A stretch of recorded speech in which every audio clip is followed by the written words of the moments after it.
Welcome back to the Reidel Law Firm YouTube channel. Today I want to chat about what's the deal with all the bankruptcies in franchising this year. Recording this in summer 2024, August. It's just been a very, I've described as schizophrenic year in franchising, and it's kind of unnerving seeing what's happening. If you're not privy to some of the good things that are going on in franchising, it looks scary, right? So what's the deal? So lately there's been a rash, or I say lately, this year there's been a rash of pretty high-profile bankruptcies in franchising, or even just collapses in franchising. Red Lobster, Buca de Beppo, Tijuana Flats, some major multi-unit franchisees of I think Pizza Hut, trying to think of another. Anchor Tiny Homes, if they haven't already filed bankruptcy, they will soon. BurgerFi, looks like they're going to be filing bankruptcy pretty soon as well. There's a couple other brands that kind of staved off bankruptcy by getting acquired as well. So it's just crazy. This year has been really scary. Watch from the legal perspective, at least, watching all of these bankruptcies happen, or these larger franchise systems struggling.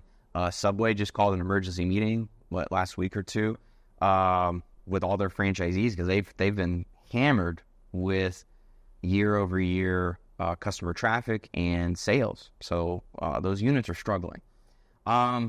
So what's going on? So there are some major issues in certain sectors in the franchise world and the franchise industry.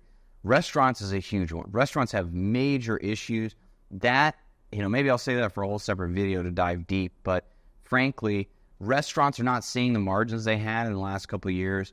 They are being crushed by inflation, so rising food costs. They're being crushed by wage inflation, whether that's just natural, I say natural, right, by the Fed printing money, basically, and you just having to pay more to hire people, or it could be artificial and regulatory, like in California, where they're now forcing fast food franchises, right, to be required to have, I think it was a $20 minimum wage, something like that. It's just crazy.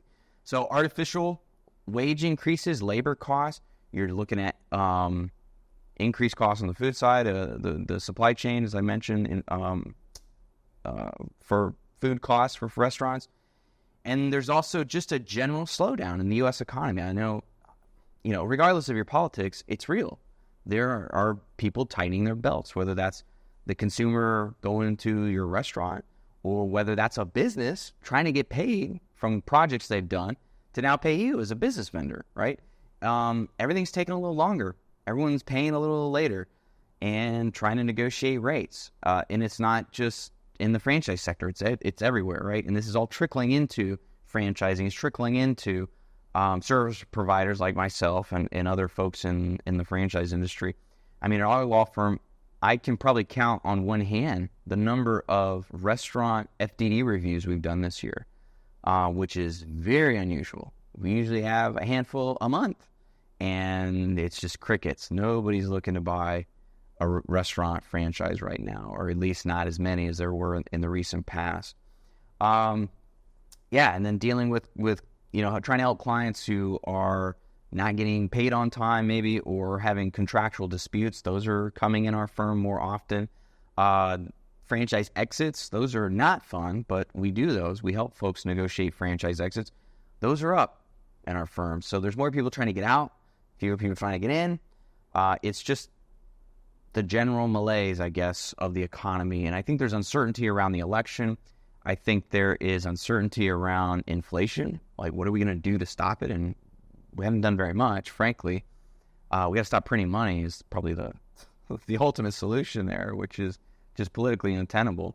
But also there is the backlash, I guess, on that people are feeling because of debt servicing, right? Maybe not backlash isn't the right word, but when inflation goes up, right, the cost to borrow goes up, the cost of money, right, the time function of money increases. Now you're paying more for your debt that you just got, a year or two ago or whenever. And in a lot of businesses, things like SBA loans, those are, some of them are, from what I recall, flat rate or whatever, but a number of them are adjustable, and they're being adjusted up, which is nuts. It's like everything's slowing down, and now we got to start paying more on our debt, right? It makes a lot of sense. So it's just a number of factors that are just really crushing small businesses right now. I see it.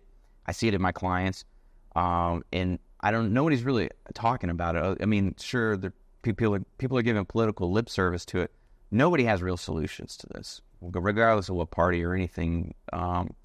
It's just really sad because we're probably in a recession already, regardless of what numbers, the government's putting out. I think we are in a functional recession right now, which will probably become apparent in the next few months that we're in one.